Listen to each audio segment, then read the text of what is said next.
Hey Ryan, did you get the tickets? Not yet, Pamela.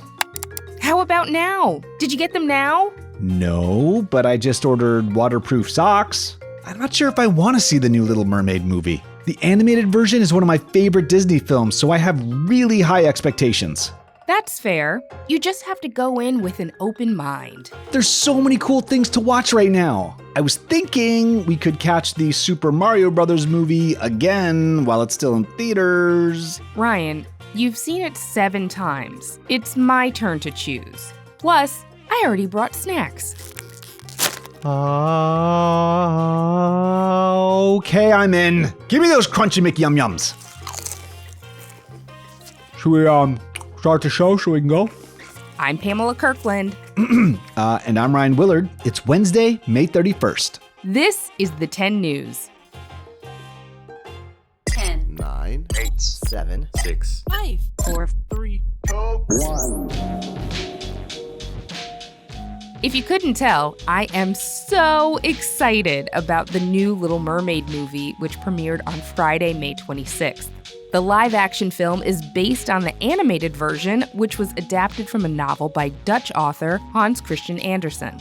The live-action film caused a stir of online controversy last year when the casting of the lead, Ariel, was announced to be 23-year-old Hailey Bailey. Some people were upset that a non-white actor was cast to play the Little Mermaid, but to me, those concerns seem quite ridiculous since mermaids are literally mythical creatures that do not exist in real life. Or do they? Whether mermaids exist or not, I think it's really cool that a person of color got to play such an iconic Disney character.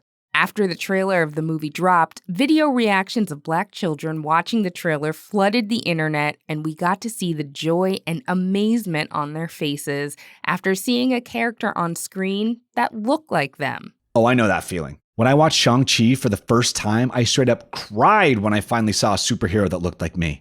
Representation matters, and the casting of Hailey Bailey seems to be a smart choice.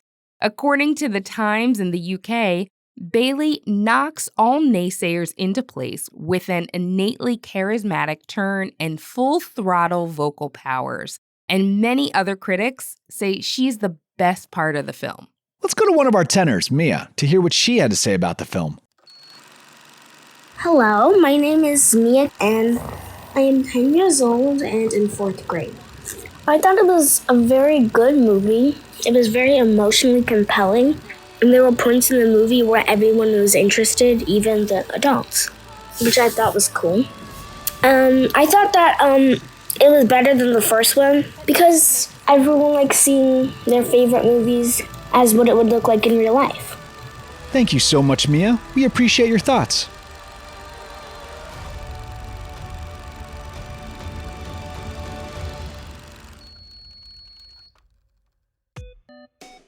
Hey, so Pamela doesn't know this, but I also bought us tickets to Super Mario Bros. So we could have a double feature. If you haven't seen it, one of our tenors, Vincent, is here to give you a quick little review of it. Yahoo! The Super Mario movie, the good and the bad. The Super Mario movie is a play on the original game, The Super Mario Bros. In the movie, 2 plumber brothers, Mario and Luigi, are transported to 2 different parts of a vast new world. Mario meets Princess Peach and goes to the island of Donkey Kong to raise an army against the villain, Bowser. Luigi is captured by small men named Shy Guys and brought to Bowser, who has recently acquired the powerful superstar. Bowser wants to rule the world with Princess Peach as his bride, and uses Luigi and the other prisoners as leverage to force Princess Peach into marriage. Mario and Luigi, along with their new friends, team up to defeat Bowser and save both of their worlds. In my opinion, it was a very good movie. The animation was amazing, and they managed to incorporate all 3 games with Mario in them: Super Mario Bros., Super Smash Bros., and Mario Kart. There are only 2 things that I found were a bit off. First, there were a few instances in which they misnamed creatures. One example was when they called the massive bonsai bill fired by Bowser a bullet bill. The second was that they chose for the Mario Brothers to not actually have an Italian accent. While that choice was likely mostly so that they could have Chris Pratt as Mario, I still would have loved to see the Italian brothers be a little more, well, Italian. Mamma mia! My personal favorite part of the movie was when Bowser sang his Peaches song. It was a song about how much he loved Princess Peach. It was pure comedy to have Bowser show his tender side through a song. I also think it was a genius idea to have Bowser be able to play piano. This was a wonderful film, and I would rate it as a 9 out of 10. Thank you. Thank you, Vincent. I'm trying to find all the Easter eggs in the Super Mario Bros. Movie. Did you catch any? If you caught any Easter eggs, leave us a voicemail at 877-TEN-NEWS and we might have you on the show.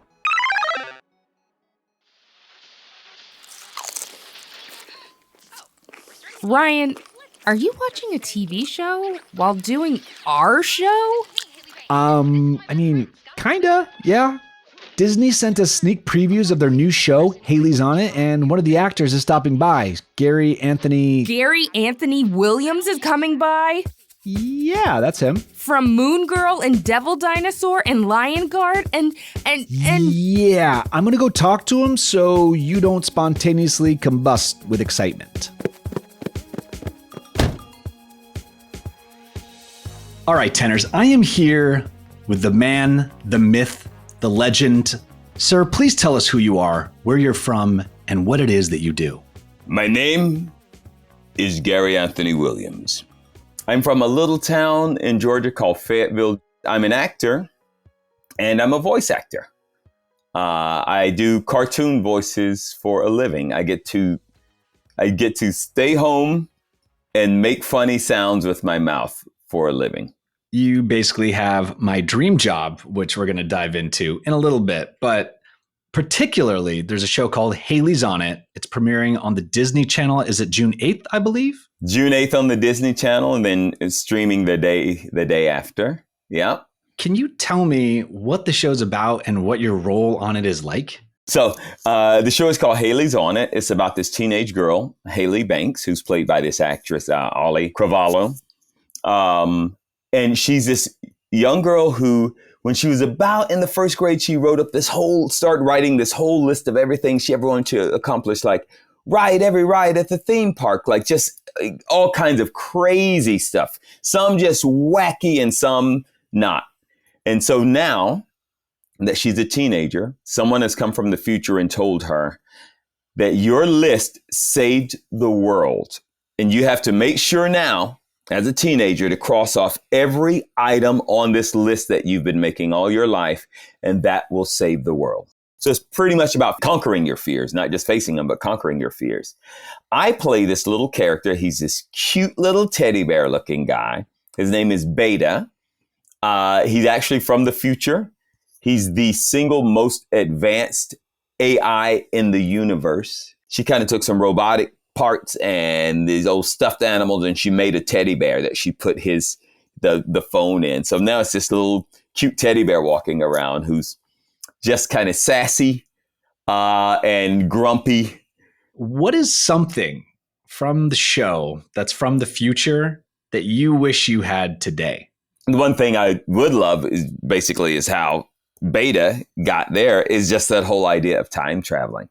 Like that to me is just the ultimate of being able to be at a different point in time, whether it's forward or backwards. That would be amazing to see. Or if I could go back just a couple of weeks ago and plant my peas in my garden sooner before it got too hot. If Hailey's on It is about facing your fears, what are some of your biggest fears and how do you overcome them? I used to have a horrible fear of spiders. Horrible fear of spiders. One day there was a spider that had an egg sac outside my kitchen window, and I thought, I'm just going to watch the babies be born, and then I'll realize it's nature and it's going to be fine. And I watched this little egg sac turn from this little tiny white egg sac to this big, dark, bubbling egg sac. And then I watched all the spiders start coming out. That did not work. That did not help me get over my fear. I got scared just hearing that, Gary. It was a horror movie. But what did help me get over my fear, and I didn't even realize it until the next day. So I was writing a movie about spiders, and I was researching spiders all day. And it was like, oh, wow, there's these things called homing spiders, which means like you could put them like 5 miles away from their home and they'll find their way back home. All spiders can do it like within a few feet, but these are special. Like they can do it, 5 miles away. They'll find their way back home. Like reading all these things about, some of them have 6 eyes, some have 8 eyes. And then the next day I saw a spider at my house. And for the first time, I didn't get that weird, it's going to get me no matter where I run. It was just because I did so much research on them. So basically, researching and learning about things can help you overcome whatever fears you might have. It did me. But also, don't forget, I'm an AI. So that really did help me. Awesome. The things that you've already done, though, like Ninja Turtles, Out of the Shadows, your Bebop, you were on one of my favorite shows of this year, Moon Girl and Devil Dinosaur, Rick and Morty, Doc McStuffins, The Boondocks, yes. SpongeBob SquarePants. It's insane.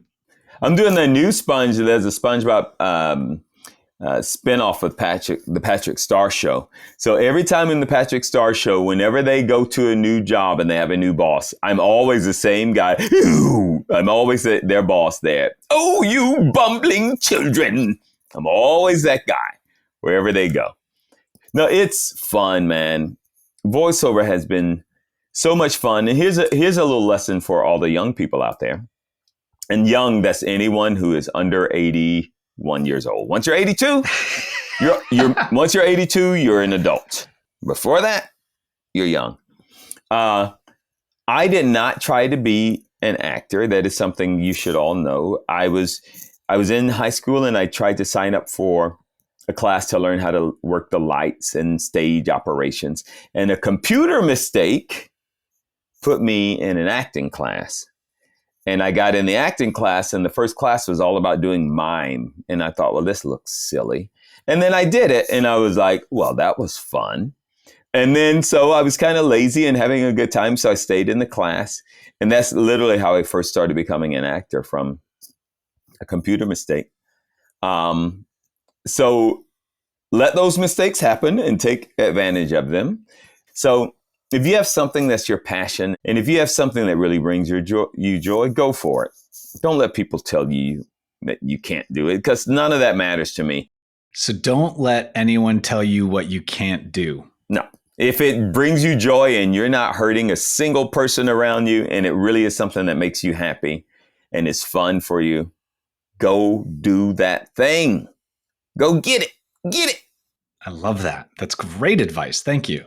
And you mentioned something that I love. Kindness is cool, right? But yeah. What should a kid do when it's hard to be kind, or if someone's not being kind to you? I taught my son years ago, and I have to remind myself of this. When I remember he was playing with a bunch of friends one time, and he got really upset. And I was like, take a breath and go step away from everything, and then go get a new perspective on it. That's what I still do. If something is really upsetting to me, I take a breath and I try to step away from it. I just try to step away. And always, I genuinely like people. I like meeting people. I like talking to people. Because like I said earlier, I like people who do things I don't do. And I like the different perspective of people. So I definitely look for the best stuff out of everybody. I look for stuff I like instead of stuff I don't like. I can always find something I don't like, but I always look for the things that I do like in people. Thank you so much, Gary. You're welcome. Thanks, Gary. You are an absolute legend, and we're so glad you stopped by. Tenors, you can hear Gary Anthony Williams and Hailey's on It on Disney Plus on June 9th.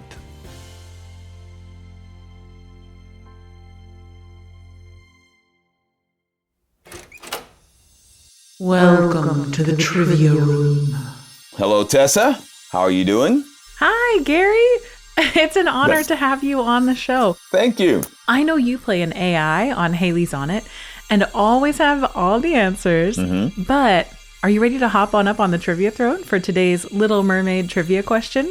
Okay, first of all, I'm wearing my trivia-thon hopping up pants. Let's do this. Let's mermaid this. What is going on here? Trivia on the 10. In the original 1989 animated film, The Little Mermaid, Ursula the Sea Witch is 50% human, 50% octopus, and 100% evil. But how many tentacles does Ursula have? Is it A, 6, B, 8, or C, 10? Tenors, did you guess it? Gary, what's your answer? The answer is simple. I can best answer this in a rhyme. Ursula, who's always in the mix, her number of tentacles, let us all say 6. The answer is A. 6 tentacles are all that Disney animators could afford to give Ursula. What? It took too long and cost too much to animate 8 tentacles, which is how many a real octopus has. In fact, the animators were so busy drawing Little Mermaid that they hired an outside company to draw all the underwater bubbles. Each one is unique. Plus, if you count Ursula's human arms, she does have 8 limbs total, just like an octopus. Exactly. That's how they got us. I was ready to trivia the trivia out of that trivia. Tenors, do you want to sit on the trivia throne and share your trivia knowledge? Visit the10news.com/contact to get in touch, and we might have you on the show. Okay, Rye, I have to say I dug Vincent's Super Mario Bros. Review, and I'm down to finally see it. Great, because I got tickets for Super Mario Bros. Right after The Little Mermaid. Is it about to be a double feature day? Yep, right after we give 10 new snaps to one of our listeners. Before we do, here's a quick note for the grown-ups. Hey listeners, Tracy Leeds Kaplan here, and today I want to tell you about KiwiCo, a fantastic screen-free way to keep your kids engaged and learning. Just last week, one of their monthly crates arrived, and Owen, who you know as an original tenor, and of course my son, wanted to immediately put it together. The kit was well organized and easy to follow, with all the materials we needed included. It was our first crate, and from their Tinker set, we put together a domino machine that runs across the floor, positioning out dominoes for the perfect run. You get to put all the parts together, from lining up gears to wiring up the battery. These are real engineering, science, and art projects with high-quality materials. Not only was it a fun bonding experience for us, it was really cool to see how much Owen got into it. He's a kid that loves to tinker, and this really challenged and engaged his curiosity and creativity.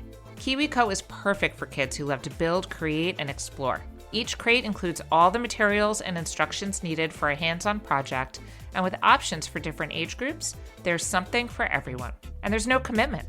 You can pause your subscription or cancel anytime. So get yours today. Redefine learning with play, explore hands-on projects that build creative confidence and problem-solving skills with KiwiCo. Get 50% off your first month, plus free shipping on any crate line at kiwico.com/10news. That's 50% off your first month at kiwico.com/TNNEWS. Happy building. All right, grab your grown-ups for this recommendation, because just like you love this news podcast, I think you're going to love The Newsworthy. The Newsworthy podcast is the best way to stay informed and up to date each weekday. You get everything you need to know, from politics to tech to entertainment and more, in just 10 convenient minutes. Plus, The Newsworthy is always fair, factual, and even, dare I say, friendly. Even adults can feel overwhelmed by the news sometimes, so The Newsworthy helps. Just search The Newsworthy on Apple, Spotify, or wherever you listen to your podcasts, or head to thenewsworthy.com. Time for 10 News Snaps. We got shouted out by Instagrammer, a Brooklyn babe who homeschools her kids, Dexter and Dakota. And they listen to the 10 News each week as part of their curriculum. Thank you, Dakota and Dexter. I hope your teacher mom gives you both extra recess this week. And thanks for listening to the 10 News. 10 Things You Need to Know drops every Tuesday, and our in-depth reports drop every Wednesday. But if you want some bonus content, you can join the Tenors Club on our website or on Apple Podcasts. The 10 News is a co-production of Small But Mighty Media and Next Chapter Podcasts. The 10 News creative team is singing Part of Your World and includes Tracy Crooks, Pete Musto, Logan DeYoung, and Tessa Flannery. Big thanks to our tenors, Vincent and Mia, for contributing to this episode. Our production director is Jeremiah Tittle, and our executive producers are Donald Albright and show creator Tracy Leeds Kaplan. I'm Ryan Willard. And I'm Pamela Kirkland. Thanks for listening to the 10 News. Now, let me get ready for this double feature day.